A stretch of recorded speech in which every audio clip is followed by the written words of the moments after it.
The background of this occupation is instilled in the Palestinian identity. Nazi Germany, which was a civilization burning Jews, within 10 years started to support Israel. Neither of us are foreigners, neither of us are settlers. Not allowing Jews to build in Judea and Samaria is injustice. He's offering a new paradigm that you are not used to, and you are insisting on oppressing his idea. How can we change the things that are problematic and allow Palestinians to get over this wall and all of us to go and smash it like they did in Berlin?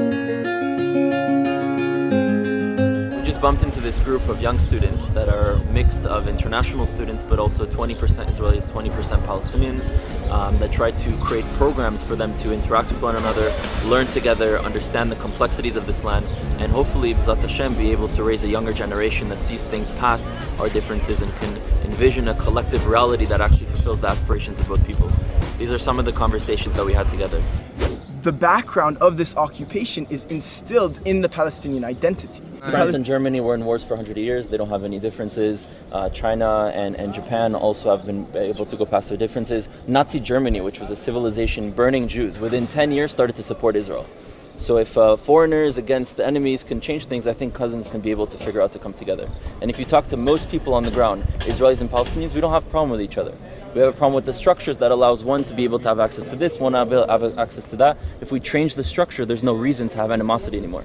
I'm not from here, right? But I do know the sentiments on both sides. Living as an international, somebody who isn't like emotionally connected to this conflict, I'm for peace. I want peace. But then at the end of the day, seeing these sentiments change when one wants the destruction of the other, vice versa, like a lot needs to be done. And although grassroots activism is great at really, like, it encompasses this, but it has to come from also top, from the top as well.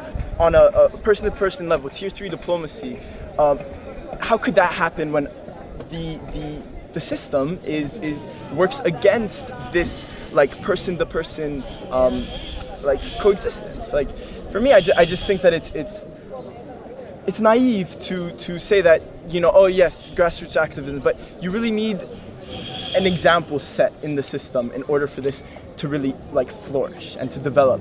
I think the only way to be able to reach the top is by first changing the bottom and the foundations. If the people want this, then politicians will either change or will have to support what the people want to get elected. So that's why I support this, in order to eventually change the top. And how do you change those sentiments? Again, like, I do not see those sentiments changing. We have to have a cultural shift. Look 80 years ago in America, right? It was very openly racist. There's still systemic racism, but you go to a college campus today, and if someone were to say something racist or sexist, they'd be rejected right away, right? Because the shift in culture changed. The younger generation, and even the politicians, either had to do what the people want, or themselves as younger generation rose into positions of power. So there's a shift inside the culture. We're not going to get the answer in a year. We're going to get the answer by shifting the culture on both sides. And that's what I think part of your program is about, is to bring people together, for them to understand one another, to realize that our conflicts don't have to contradict one another, and we can actually be able to achieve our aspirations. So you think the people and on the ground need to first come together, and then the system will change as 100%. A consequence? I believe in grassroots activism. I don't believe right now, from the politicians that we have on either side, that it's never going to come from the top down. Do you think settlements are a path closer to the peace, or how the system is today, they're a barrier and they're increasing the cycle of violence? So one thing very important to me is not to apply double standards to either side. If a new Palestinian village is built, it's not called a settlement. If a Jewish village is built, it's called a settlement. Neither of us are foreigners, neither of us are settlers. We're both local people, and we will always be local people from this land. So already I don't connect to the term settlement, because it gives this connotation of we're foreigners, personally. Now, absolutely, I think that Jews should be able to build here, and Arabs and Palestinians should be able to build wherever they want. I'm against the wall. My last video on IG is me criticizing the wall. So I'm completely against the wall that exists, not only physically, but also psychologically between our communities. But first, peace has to be made before you expand settlements. I define it as peace, as Israelis, Arabs, Palestinian, living together, coexisting with no fear on both sides, right? So justice first. Exactly. Okay, but to not allow Jews building in their land is also a form of injustice. But I disagree. I still think so Palestinians can build and Arabs can build, but Jews can't build? I mean, you have to look at the history of 1948. How about the history for thousands of years? Definitely, but we have to look at the most recent history, right? Where you have people, it's different kicking somebody out, out of their home. Exactly. So then you should understand that just expanding settlements just further polarizes the conflict even more. Expanding furthers us from a two-state reality. Yeah, it definitely does. No, it doesn't. Why for peace? Because it polarizes sentiments against each other. Because at the end on the ground, our perception of a Jew building here means that it's something against Palestinians, and but it's if not. that's how they feel, you have to accept it. That they and feel work because from people there. from the outside are telling them that. No, But if you talk to Palestinians and Israelis living in close proximity, they actually have great relations for the most part. I can tell you. They don't like the structure of the government, they don't like the IDF, they don't like the wall, but people to people, they have good relations between one another. The IDF is a force of oppression for Palestinians. You can ask the Palestinians. Because there's a here. conflict. Exactly, there's a conflict. So expanding settlements just perpetuates this conflict. You don't make another problem in order to fix a problem, right? One form of injustice, not allowing Jews to build in Judea and Samaria, is injustice. I agree with you that there are other injustices happening, but to do another injustice to fix an injustice never works. So you have to remove the injustices without creating more injustices.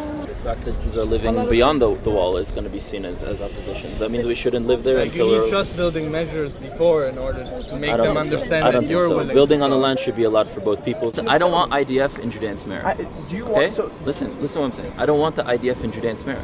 The same way I don't want the IDF in Herzliya or in Haifa or anywhere else. The IDF should be protecting the country, all of its citizens, including Palestinians on the borders of our civilization, not in Judea and Samaria. In Judea and Samaria, we should have police that actually represent the local population. But I'm not against Jews being able to live there. See, but you have to have trust in order for this. Okay, and what do you think what do you think your program is doing? It's building that trust. But at the end of the day, in order for these things to happen, you need to, as you say, like I agree with everything you have to say, but I also like. I also don't see how your vision is realistic while you still support the settlement expansion or, as you say, Jews living in Judea and Samaria. It just doesn't happen. What they don't like is the system which they're not represented by. Okay, and we need to change that, but that doesn't mean stop everything else till you change that. I mean, yes, it does, because you need And to lay down this may be where we disagree, which is completely fine. I don't think we need to stop Jews being able to live there to change the system. I think the system will never change until the people come together and realize that we can't halt the things that are important for either peoples. He's offering a new paradigm that you are not used to. No, I okay, listened to so all of his videos. no, but 100% okay, so yeah. try to use another test. Okay, so let's not take a step backward. Let's try to ask if you can take a step forward. Are you willing to offer Palestinians who are residents right now of Judea and Samaria to build a new town inside Israel? Yeah. Okay, so if this is not a trust-building measure, if somebody is offering a new paradigm, you need to evaluate this new paradigm by his values, okay, by his construction, and his construction says equality. Yeah, and I say Okay, that as well. and you are insisting on oppressing his idea, but saying there is no equality. Let's go backward. Then say I'm let's not go. saying Let's The go reality forward. is it's never going to Let's happen. go forward. Jews Let's see will how- continue to build here. what And let me Israel just say can this. give. If you were going to try to prevent Jews from building here, there's just going to be conflict and civil war between Jews. So the reality is that we're going to continue building. That's a fact. Now let's move forward and say how can we change the things that are problematic and allow Palestinians to get over this wall and all of us to go and smash it like they did in Berlin. Thank you. That was very, very interesting. I really And enjoyed we don't it. have to agree on everything. No, and I'm. You see, this is why I love your videos. Because I agree with most of what you have to say, but the way like American universities are so intolerable to different points of view. You know, and they don't know what they're talking about. You know a lot more than I do. Like you being able to communicate with people who are intolerable. That's intolerant, actually. Like that's just something that I truly respect. Go! Put heads on your head, guys! If you like our work and would like to support our team in generating content that educates, inspires, and empowers the youth in standing up for Israel and Jewish rights, please click on the link below.